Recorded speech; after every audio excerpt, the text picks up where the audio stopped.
Les grandes gueules. Tout sur les dessous de l'actu. Ici, l'actu rime avec liberté de ton sur Radio Espace.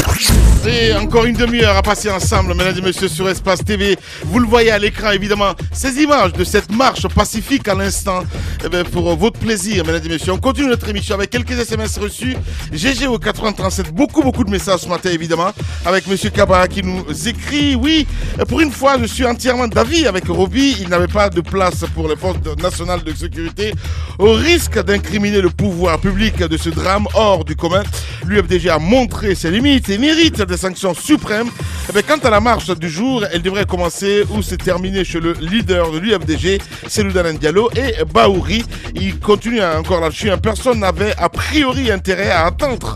Attenter à la vie du journaliste. À mon avis, il faut voir la position de la victime pour savoir qui était ciblé entre les deux leaders. Il reste évident que la balle s'est trompée de destinataire. C'est Kaba qui le dit à l'instant T sur Espace. On reste là-dessus avec ce autre message. Ce qui est arrivé à l'UFDG vendredi prouve l'irresponsabilité de tous les membres. Oui, la Guinée est encore mal barrée. Voilà. Sinon, on continue avec ce autre message reçu à l'instant T. Voilà. L'UFDG doit être fermé jusqu'à la fin des enquêtes. C'est un auditeur qui nous envoie ce message. Je pense qu'il pourra avoir Martine Condé. Ok, il n'y a pas de problème. Donc, c'est commandant Marie qui nous envoie ce message. Bonjour, les GG, c'est Kianasso depuis Tombolia, monsieur Bahouri.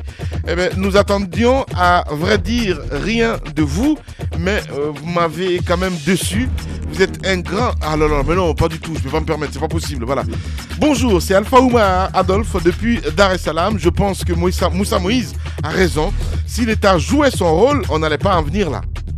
Salut les GG, c'est Siradio depuis Carrière. Chapeau à Moussa Moïse, car il a fait un raisonnement constant et Ahmed. Voilà, merci.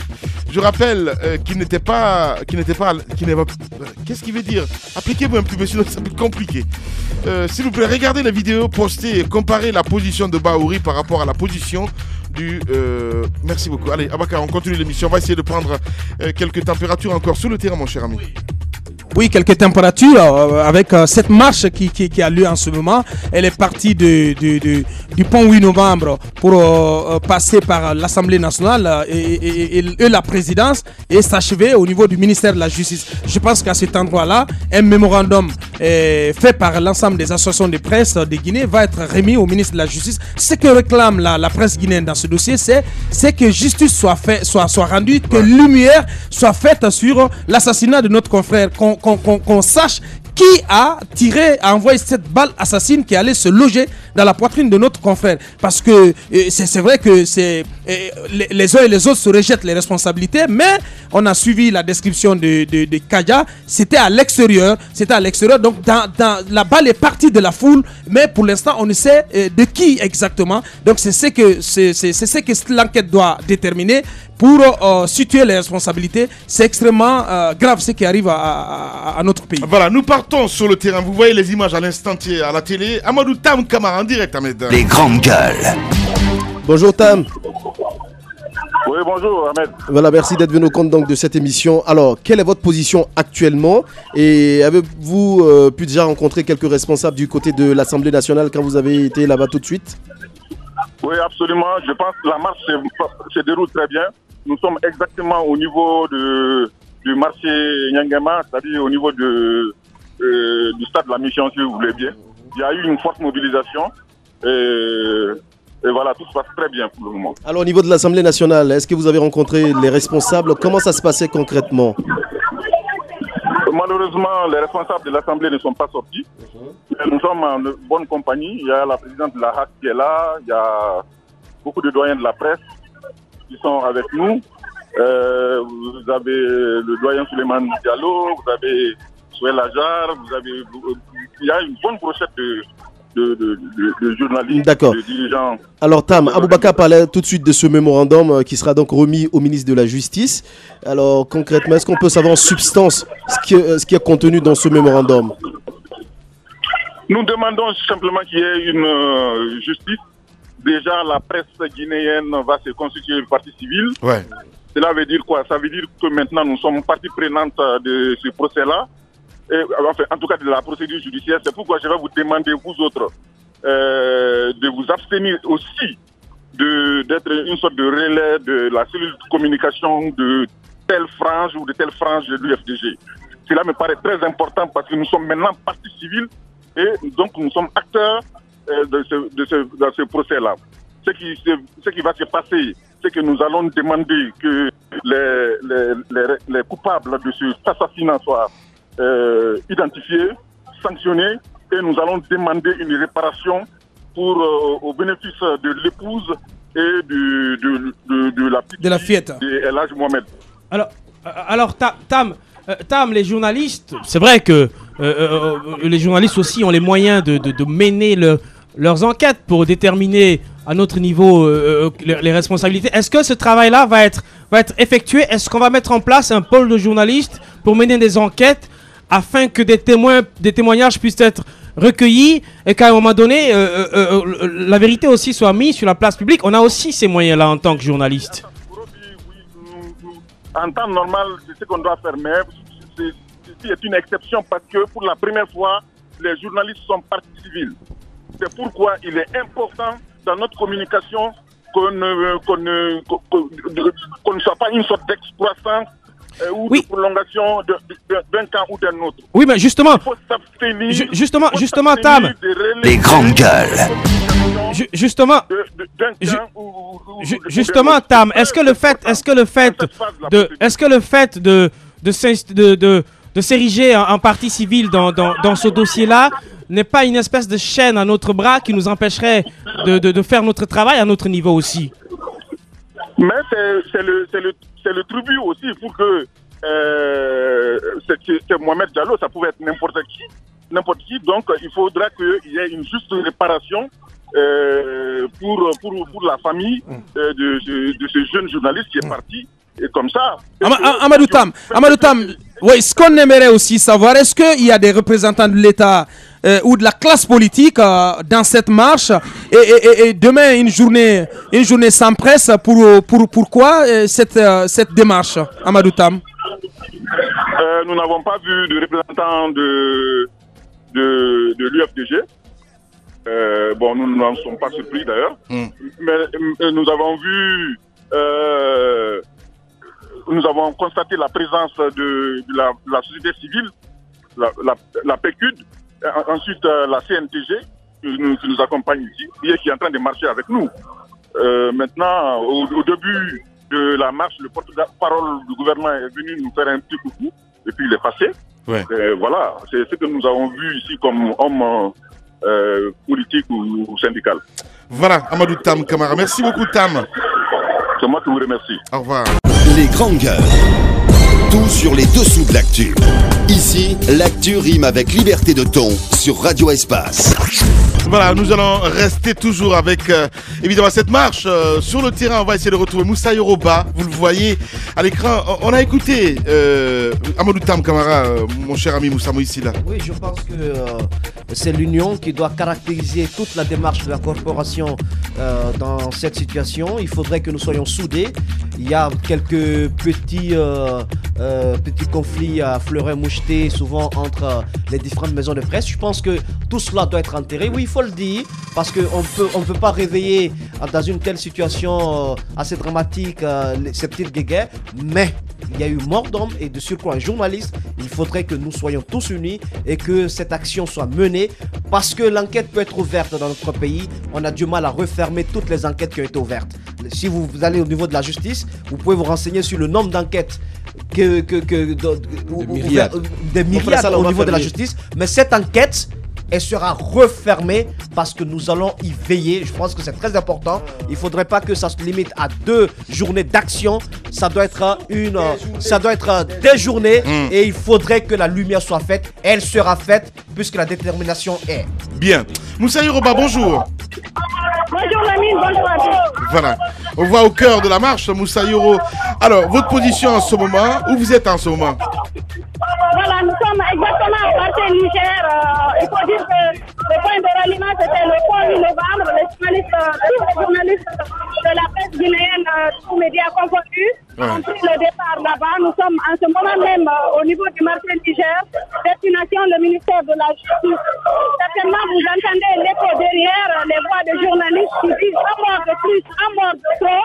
Nous réclamons justice suite à l'assassinat, à la mort tragique de notre confrère Elhadj Thiambo Mamadi qui a été tué, et, comme on appelle, vendredi dernier au QG de l'URDG. Vous avez sur les différentes plateformes, si vous pouvez lire journaliste tué, un mort de plus, un mort de trop. Nous réclamons justice. Mais ici, il faut dire nous sommes dans le feu de l'action, les nerfs sont à vif, les journalistes en ont marre, tout le monde est fâché parce qu'il faut le rappeler, c'était un jeune dégourdi qui avait pour but son métier. C'était sa passion parce que tout le monde a connu Elhadj. Ce jeune qui travaillait finalement pour le site Guinée-7, mais qui est passé dans beaucoup d'autres médias. Moi, je me rappelle déjà, ça ne fait même pas une semaine que j'ai croisé ce jeune qui était jovial, qui avait plein de vie, qui passait encore à avoir des jours, beaucoup d'autres jours devant lui. Et qu'on s'arrache à sa famille, à sa chère famille, il faut se rappeler que ce homme, il a une jeune femme et une fille de 4 ans, sa fille n'a que 4 ans.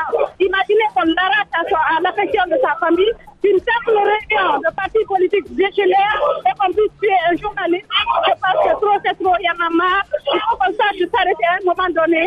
Lamine, j'ai de l'émotion dans la voix. Franchement, il faut qu'on arrête. Les journalistes sont agressés à tout bout de champ, alors qu'ils sont là pour relayer l'information, pour informer le peuple. Je pense qu'il faut savoir s'arrêter à un moment donné. Il faut qu'on nous dise ce qui s'est passé. Pourquoi comment ce sujet qui a été abattu? Pourquoi? C'est comme si on voulait qu'il y ait un mort, mais pourquoi un journaliste qui est là pour informer le peuple? Ce jeune était à toutes les réunions, toutes les assemblées de l'URDG. S'ils ne se comprennent pas entre eux, pourquoi peut-on se rendre justice? Pourquoi ne pas porter leurs problèmes devant la justice? Pourquoi arrêter à ôter la vie à un homme? Je pense que trop c'est trop. Il y a eu trop de cas d'agression sur les journalistes. Il y a eu trop de morts. On a le cas de Chérif qu'on a encore en tête qui n'est pas encore élucidé. Il y a eu des agressions. Justice n'a jamais été rendue. Ça, c'est la vidéo qui fait déborder le vase. Je pense qu'il faut arrêter à un moment donné. Il faut savoir dire stop. Là, trop c'est trop. Il faut qu'on nous dise ce qui se passe. Voilà. Nous continuons la marche. Nous acheminons vers. On vient de sortir du marché militaire. Nous allons continuer jusqu'au ministère de la Justice. Vous avez tous les patrons de presse qui sont là, toutes les journalistes, la presse écrite, la presse en ligne, des radios, des télévisions. Tout le monde est là pour compatir. Le seul, il est parti, c'est vrai, mais à qui le tour demain, on ne le saura jamais si on ne marque pas de pas. Il faut qu'on sache s'arrêter en Guinée. Voilà, Moussa Yoruba, voilà, merci beaucoup Moussa, et on va revenir longuement sur cette actualité le soir à la JT. Merci au JT, merci beaucoup Moussa. Merci beaucoup. Au revoir. Les grands gueules. Tout sur les dessous de l'actu. Ici, l'actu rime avec liberté de ton sur Radio Espace. Voilà, mais aussi sur Espace TV, Ahmed, on arrive au terme de l'émission, évidemment, on a écouté Moussa Yoruba. On a écouté Moussa Yoruba et je vois très très ému. Et ce qu'il faut signaler, c'est que il y a eu le parti s'est tout simplement manipulé et est tombé dans son propre piège. C'est ce que moi je peux dire. Parce qu'on a appelé M. Bahouri de quitter les médias et de venir expliquer clairement ce qu'il a sur le cœur. Il l'a dit jeudi, je viens. Vendredi, il y a une réunion, on dit, vous êtes suspendu. D'accord, si vous faites partie d'une association, si vous êtes aussi suspendu, vous devez respecter les conditions de votre association et aller en utilisant tout ce qu'il faut comme moyens légaux pour rentrer pour être établi dans vos droits. Pour être rétabli dans vos droits. Ça n'a pas été fait par M. Bahouri, mais je pense que l'UFDG aussi est passé à côté en prenant une décision, juste si on peut le dire, à quelques heures de l'Assemblée qui devait se tenir samedi, alors que jeudi, M. Bahouri avait décidé de venir. Je pense qu'il y a eu manipulation dans des deux côtés, que ce soit du côté Bahouri et du côté Cellou Dalein Diallo, et la conséquence, c'est ce qu'on a enregistré, la mort de ce journaliste. Alors, justice doit être rendue face à ce qui s'est passé, mais je le dis et je le rappelle encore, une association qui fait trouble à l'ordre public doit être purement et simplement pour un moment, afin que lumière soit faite sur ces activités sanctionnées. L'État doit prendre ses responsabilités. On a besoin d'être protégé. Nous n'allons pas porter des gilets à balles pour aller sur des scènes de guerre et porter des gilets à balles pour aller à des conférences ou encore à une assemblée d'un parti politique. Allez-y, Moussa Moïse, là. Pour ce qui semblait être un petit différent, de l'ordre de la broutille, ça s'est aggravé du fait de certains politiques qui n'ont pas su garder les pieds à terre. Moi, j'aimerais dire une chose. D'abord, à commencer par Cellou Dalein Diallo. Je pense qu'on aurait pu éviter toute cette situation. Il tient le leadership du parti politique. Il en est le président. Il ne s'est pas autoproclamé. C'est à l'issue d'un congrès qu'il a été porté à la tête de ce parti politique. Il y a son vice-président qui revient de 4 années d'exil, avec beaucoup de frustration, vexé comme jamais. Parce qu'il a appris beaucoup de choses, comme quoi les amis d'hier ne sont plus les amis d'aujourd'hui. Il y a des masques qui sont tombés. Il revient avec beaucoup de récriminations.